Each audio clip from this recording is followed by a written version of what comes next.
38-year-old Vivian Ramnarace, the wife of murder victim John Ramnarace, has passed away. She died on Sunday night while being transported to the Western Regional Hospital with heart complications. On New Year's Eve, Vivian, her husband John, her brother-in-law David Ramnarace, and David's common-law wife were at their residence in Belmopan when they were attacked by a lone gunman. John and David died that night, but Vivian was on the road to recovery. That is until Sunday night when she suddenly passed away.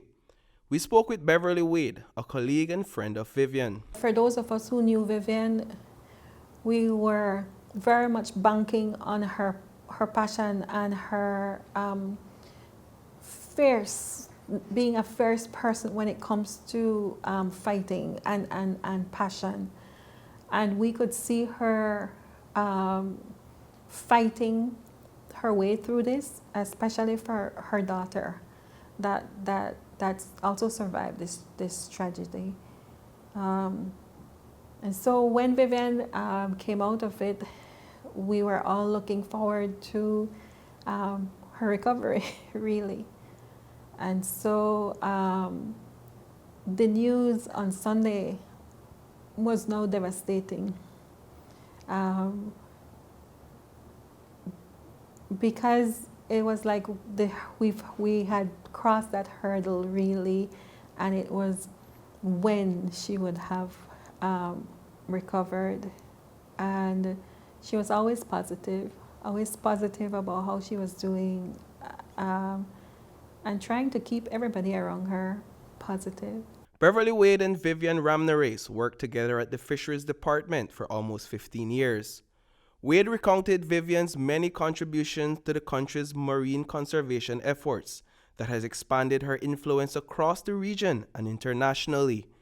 Among her achievements, Vivian was the point person in Belize who worked alongside UNESCO to remove the Belize Barrier Reef from the list of World Heritage Site in danger. Vivian was one of the local leads in coordinating the removal of Belize from the list of sites that was then placed on the danger list. There was a mission that came to Belize with UNESCO Paris, and Vivian was the point person on the ground for that. And there was a roadmap that was drafted at the end of that mission, which the government of Belize then agreed on undertaking. And basically she was the gatekeeper and the person to ensure that the conditions and the obligations that were stated in that roadmap was really delivered at the end of the day. This morning, my emails have been flooded with colleagues from UNESCO noting such a great loss not only to Belize, but such a great loss internationally for the work that she has done. According to Wade, condolences have been pouring in from as far as Australia and other Commonwealth countries. Police confirmed today that with Vivian's passing, the accused perpetrator, Police Corporal Elmer Na, will see an initial attempted murder charge upgraded to murder. Unfortunately, we received the news that Ms.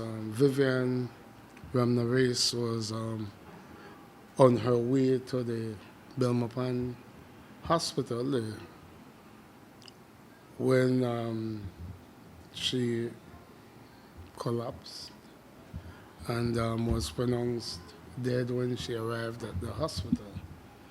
So we know that Mr. Na will be receiving an upgraded charge for murder, and I'm not certain when that charge will be levied, but because he is already on remand for murder, he could be read that charge as early as when he appears in front of the court for his remanded date. For those close to Vivian, all indications were that her condition was improving. Beverly Wade says that they last spoke on Sunday morning, hours before news of her passing broke. During that discussion, Wade and Vivian looked to the future of the conservation efforts to which they invested their lives. I actually had an exchange with her the morning of the day that she passed away. And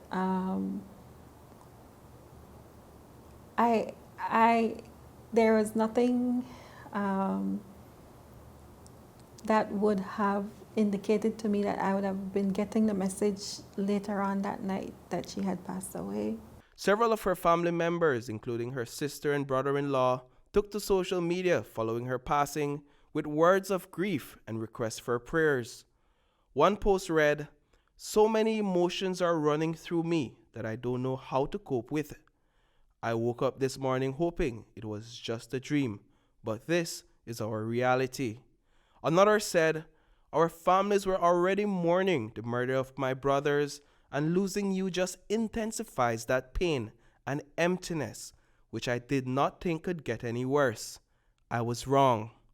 Reporting for News 5, I am Paul Lopez.